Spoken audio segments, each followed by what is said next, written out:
Hello guys, good morning to all of you. This is Magiraj here and now we are going to get discuss about the lens formula, magnification and before sunrise and after sunset. तो आइए साथियों अब हम discuss करते हैं कि lens formula क्या होता है। देखिएगा लेंस या लेंसों का सूत्र, तो लेंसों का सूत्र होता है 1/f equal to 1/b minus 1/u, जहाँ f जो है वो फोकस दूरी है और फोकस दूरी का मान जो होता है उत्तल लेंस के लिए पॉजिटिव और अवतल लेंस के लिए नेगेटिव होता है। ध्यान रखिएगा, तो ये फोकस दूरी है, u जो है वस्तु की दूरी है, वस्तु की दूरी, और ये नेगेटिव होती है हमेशा, और v को बोलते हैं प्रतिबिंब की दूरी। प्रतिबिंब की दूरी जो होती है v होती है, और ये पॉजिटिव भी हो सकती है या नेगेटिव भी हो सकती है, दोनों ही मान हो सकते हैं, ऐसे पॉसिबिलिटी, ठीक है ना। तो f फोकस दूरी है, उत्तल के लिए इसका मान धनात्मक और अवतल के लिए इसका मान ऋणात्मक लेंसों के लिए। u वस्तु की दूरी होती है, हमेशा नेगेटिव होती है, और v प्रतिबिंब की दूरी होती है, इसका मान धनात्मक भी हो सकता है और ऋणात्मक भी हो सकता है। इसी के साथ जो लेंसों की आवर्धन होती है, ध्यान रखिएगा, वो v/u होता है इस तरीके से, और इसका मान ऐसे भी होता है h'/h। अतः हम इसको ऐसे भी लिख सकते हैं m = v/u = h'/h। v और u तो आप जानते हैं कि v प्रतिबिंब की दूरी है और u वस्तु की दूरी है, और h' प्रतिबिंब की ऊंचाई और h का मान जो है वस्तु की ऊंचाई, ठीक है ना। ध्यान रखिएगा, ऊंचाई और दूरी दोनों अलग अलग चीजें हैं। तो प्रतिबिंब की दूरी और वस्तु की दूरी के अनुपात को लेंस की आवर्धन कहते हैं, m = v/u। और अथवा इसको ऐसे भी कह सकते हैं कि प्रतिबिंब की ऊंचाई और वस्तु की ऊंचाई के अनुपात को भी आवर्धन कहते हैं। तो दोनों को बराबर कर दें तो ये नया संबंध आ जाएगा। तो इस प्रकार से ये लेंसों का सूत्र है और ये इसकी आवर्धन है। आइए अब हम डिस्कस करते हैं कि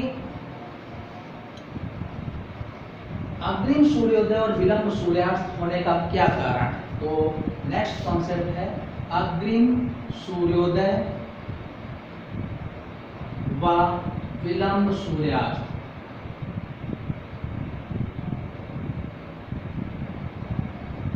देखिएगा, इसका मुख्य कारण अगर देखें कि अग्रिम सूर्योदय व विलंब सूर्यास्त का मुख्य कारण वायुमंडलीय अपवर्तन है। ओके, तो वायुमंडलीय अपवर्तन के कारण अग्रिम सूर्योदय और विलंब सूर्यास्त की घटना घटित होती है। तो देखते हैं ये कैसे होता है। तो ये देखिएगा, ये पृथ्वी है और यहाँ से अगर मान लीजिए कि कोई प्रेक्षक है इस प्रकार से देख रहा है, तो सूर्योदय और सूर्यास्त का अर्थ है कि वो पृथ्वी के क्षितिज को पार कर जाए। ये इसकी क्षैतिज अवस्था है, क्षितिज। तो जब सूर्य यहाँ पर होगा तो ये इसकी वास्तविक स्थिति है, सूर्य की वास्तविक स्थिति, और ये जो दिखाई देता है इसकी आभासी स्थिति दिखाई देती है।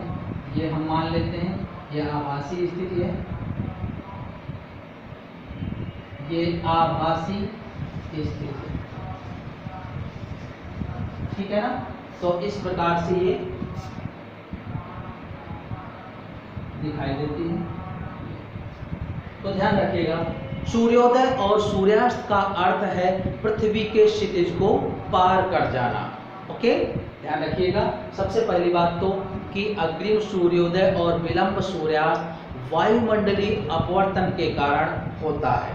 अब इसका हम डिटेल करते हैं। तो देखिएगा कि सूर्योदय या सूर्यास्त का अर्थ है पृथ्वी के क्षितिज को पार कर जाना, या ऊपर की ओर या नीचे की ओर।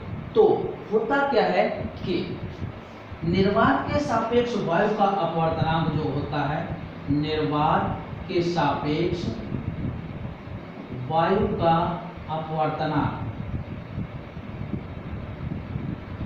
ये होता है 1.00029, ठीक है ना। इसके कारण जब कोई प्रेक्षक सूर्य की किरण को देखता है तो किरण जो है 1/2 डिग्री विचलित हो जाती है। कितना विचलित हो जाती है?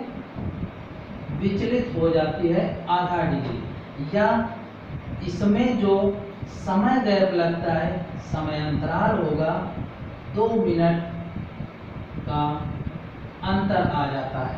ध्यान रखिएगा ये। तो ऐसा जैसा सूर्योदय के समय होगा आधा डिग्री का विचलन या 2 मिनट का समय अंतराल, वैसे ही सूर्यास्त के समय भी होगा आधा डिग्री का विचलन या 2 मिनट, यानी पूरे एक दिन में कितने मिनट का?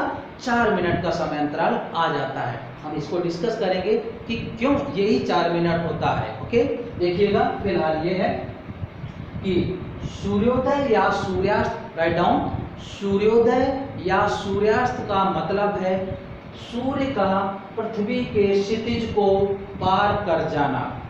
जब कोई प्रेक्षक पृथ्वी पर खड़ा होकर सूर्य की स्थिति को देखता है तो सूर्य की आभासी स्थिति दिखाई देती है।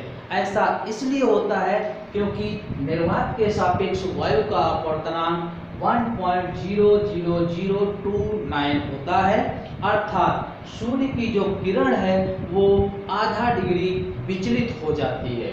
इस विचलन में जो लगा समय अंतराल होता है वो 2 मिनट का लगता है, अर्थात 2 मिनट के समय अंतराल के कारण किसी भी प्रेक्षक या दर्शक को सूर्य की वास्तविक स्थिति न दिख करके 2 मिनट पूर्व ही उसकी आभासी स्थिति दिखाई दे जाती है। इसी प्रकार सूर्यास्त के समय सूर्य अस्त होने के 2 मिनट बाद तक भी हमें उसकी आभासी स्थिति दिखाई देती रहती है। अब आइए ये भी डिस्कस कर लेते हैं कि 2 मिनट का समय अंतराल ही क्यों लेता है। तो आपको मालूम है कि पृथ्वी अपना पूरा एक चक्कर, एक घूर्णन 360 डिग्री का घूर्णन कितनी देर में लगाती है? एक दिन में, अर्थात 24 घंटे में।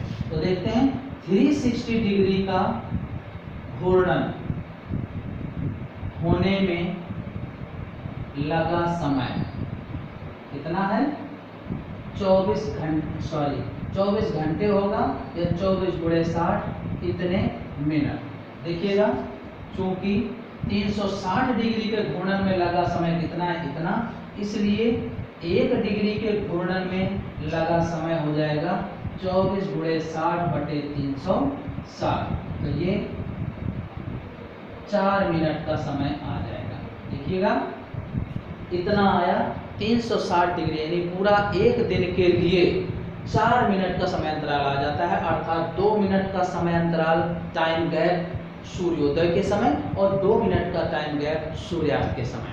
तो इसलिए इसको बोलते हैं अग्रिम सूर्योदय और विलंब सूर्यास्त।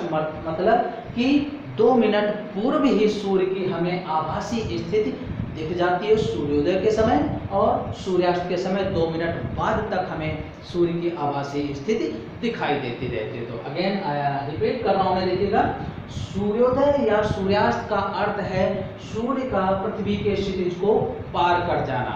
ओके, जब कोई प्रेक्षक पृथ्वी पर खड़ा होकर सूर्य की स्थिति को देखता है तो वायु का अपवर्तनांक, ये निर्वात के सापेक्ष वायु का अपवर्तनांक 1.00029 होने के कारण सूर्य के प्रकाश की किरण आधा डिग्री विचलित हो जाती है, और इस आधे डिग्री विचलन में लगा समय 2 मिनट का होता है, अर्थात एक पूरे दिन में 4 मिनट का समय अंतराल लगेगा, क्योंकि 2 मिनट का समय अंतराल सूर्योदय के समय और 2 मिनट का समय अंतराल सूर्यास्त के समय लगता है, अर्थात हमें सूर्य की आभासी स्थिति सूर्योदय के 2 मिनट पूर्व ही दिख जाती है और सूर्यास्त के 2 मिनट बाद तक उसकी आभासी स्थिति दिखाई देती रहती है। ओके, तो इस प्रकार से हम ये सूर्योदय, अग्रिम सूर्योदय और विलंब सूर्यास्त के बारे में डिस्कस किया। ओके,